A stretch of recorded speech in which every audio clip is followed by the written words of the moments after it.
Facebook Instagram use பண்ணக்கூடிய நண்பர்கள் இந்த வீடியோ கவனிங்க.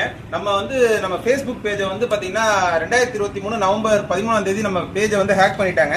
ஸோ நம்ம வந்து ஃபேஸ்புக் டீமுக்கு வந்து அஃபிஷியலாக ரிட்டர்னில் ஒரு கம்ப்ளைண்ட் ஒன்று எழுதுறோம். இப்போ பார்த்தீங்கன்னா உங்களுக்கே தெரியும், ஃபேஸ்புக் பேஜ் ரெக்கவரி பெட்டிஷன் சொல்லி ரிக்வஸ்ட் பெட்டிஷன் சொல்லி எழுதியிருக்கோம். ஸோ இது என்னோட அட்ரஸ், 2 அட்ரஸ் போட்டிருக்கேன்.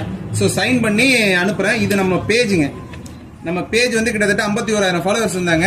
அவங்க வந்து பார்த்தீங்கன்னா கடந்த 23ஆம் தேதி, அதாவது 2023 நவம்பர் 13ஆம் தேதி நம்ம பேஜை தூக்கிட்டாங்க. ஸோ ரிட்டர்ன் ஃபார்மேட்டில் இன்னைக்கு அனுப்ப போகிறோம். இன்னைக்கு வந்து பார்த்தீங்கன்னா ஜனவரி மாதம் 2024 13ஆம் தேதி அனுப்புகிறோம். இந்த மாதிரி ஏன் நம்ம பண்றோம் அப்படின்னா, இந்த மாதிரி நிறைய பேரோட பேஜை ஹேக் பண்ணிட்டு இருக்காங்க. முடிஞ்சா நம்ம இதை ரெக்கவர் பண்ணிட்டோம் அப்படின்னா அதையும் நான் உங்களுக்கு வந்து ஒரு வீடியோவா போடுறேன். நிறைய டீமோட நம்ம பேசியிருக்கோம். நிறைய யூடியூப் சேனல்ஸும் நமக்கு சப்போர்ட் பண்ணிட்டு தான் இருக்காங்க இந்த தருணத்தில். ஸோ அட்வொகேட் விக்னேஷ் முத்துக்குமார் ப்ரோக்கும் நான் இதை பத்தி டீடைல்ஸ் சென்ட் பண்ணியிருக்கேன். அவர் வீடியோ போட்டாருன்னா அவரு கொஞ்சம் ரீச் ஆகும். Thank you friends. இந்த வீடியோ மறக்காம ஷேர் பண்ணுங்க. நிறைய பேர் அவங்களோட ஃபேஸ்புக்